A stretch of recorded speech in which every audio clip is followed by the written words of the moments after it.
मेरी मेरी धर्मपत्नी ने पहले ही कह दिया, गुड्डा अरे बोले मंत्री जी रुक जा,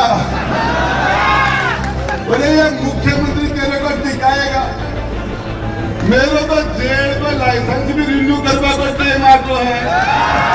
गहलोत सरकार पर विधानसभा में हमला करने के बाद बर्खास्त मंत्री राजेंद्र गुड़ा सुर्खियों में छाए हुए हैं। ये बयान भी राजेंद्र गुड़ा ने झुंझुनू के छाबड़ियों की ढाणी में 29 जनवरी को देवनारायणी जयंती पर हुए खेल टूर्नामेंट में दिया था।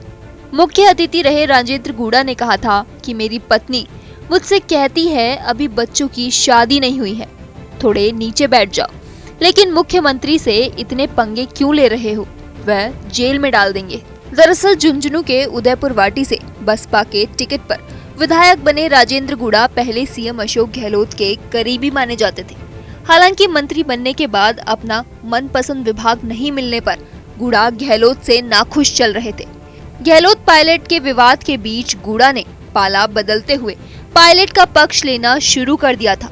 तो वहीं शुक्रवार को सरकार पर हमला करने के बाद सीएम गहलोत की सिफारिश पर गुड़ा को बर्खास्त कर दिया गया। इसके बाद राजस्थान में सियासी पारा चढ़ा हुआ है। अपने मुखर बयानों को लेकर कुर्सी गंवाने वाले राजेंद्र गुड़ा के और भी कई ऐसे बयान हैं जहां उन्होंने सुर्खियां बटोरी हैं। चलिए तो शुरुआत करते हैं शुक्रवार को गुड़ा के उस बयान से जिसके चलते उनकी कुर्सी हाथ से चली गई। ये स्वीकार किया जाना चाहिए, सच्चाई है कि हम महिलाओं की सुरक्षा में असफल हो गए और ये राजस्थान में जिस तरीके से अत्याचार बढ़े हैं महिलाओं के ऊपर, मणिपुर के बजाय हमें अपने गिरेबान में झांकना है।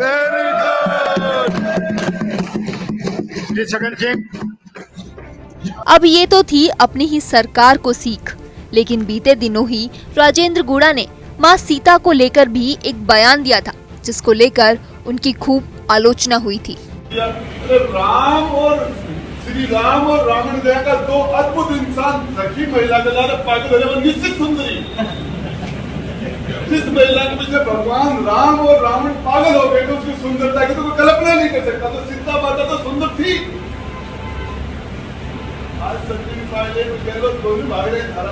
चलिए अब थोड़ा पीछे मगर इसी साल के मई महीने का गुड़ा का एक बयान सुनाते हैं।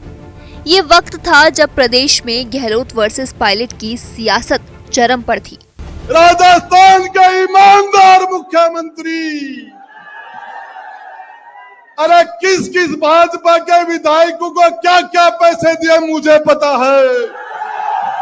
मैं बताना चाह रहा हूं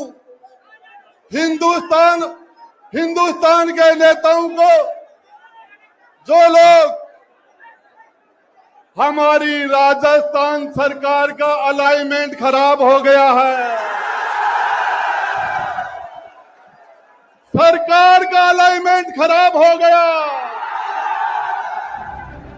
अब अपने ही मंत्री पर पैसे देने के आरोप और उसके बाद भी 3 महीने तक मंत्री पद पर बने रहना वाकई गुड़ा का जलवा ही कहा जाएगा।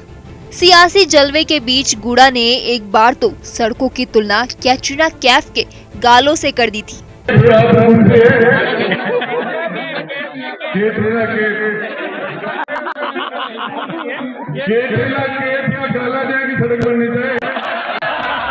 कभी गहलोत के करीबी रहने वाले गुड़ा ने हाल ही में जब पायलट ने अपनी ही सरकार के खिलाफ अनशन किया तो पार्टी नेतृत्व उन पर एक्शन लेने का सोच रहा था। इसी दौरान गुड़ा ने पार्टी नेतृत्व को खुला चैलेंज देते हुए कहा कि कोई पायलट पर कार्रवाई करके तो दिखाए, उसे छठी का दूध याद दिला देंगे। पायलट साहब चिंता मत करना, मैं आपको बताना चाह रहा हूँ, ये राजस्थान की 36 कौम, सभी धर्मी जात धर्म और जाति और बिरादरी का नौजवान आपके पीछे खड़ा जी जान के लिए, जी जान देने के लिए। और जिस दिन मैं चैलेंज देना चाह रहा हूँ, मार का दूध के है तो अनुशासन की कार्रवाई करके पायलट साहब के करके बताओ, शक्ति का दूध याद आ जाएगा, शक्ति का दूध याद आ जाएगा और कर देंगे फैसला जय हिंद जय भारत। हालांकि पार्टी नेतृत्व ने पूर्व में गुड़ा पर कोई एक्शन नहीं लिया, न ही गहलोत ने कोई कार्रवाई की। इस बार उन्होंने सरकार की खिलाफत ऑन रिकॉर्ड और सदन के भीतर की है। ऐसे में उन्हें तुरंत मंत्री पद से हटा दिया गया है। राजेंद्र गुड़ा ने जो संसद में कहा वो बीजेपी की पॉलिटिक्स को शूट कर रहा है, इसीलिए वो इसका उपयोग जरूर कर रहे हैं। लेकिन राजेंद्र गुड़ा पर यकीन करने को तो बीजेपी भी हरगिज राजी नहीं है। बीजेपी के बड़े नेता और केंद्रीय मंत्री गजेंद्र सिंह शेखावत तो पहले ही राजेंद्र गुड़ा को बिन पैंदे का लोटा बता चुके हैं, जो कभी भी अपना पाला बदल सकता है।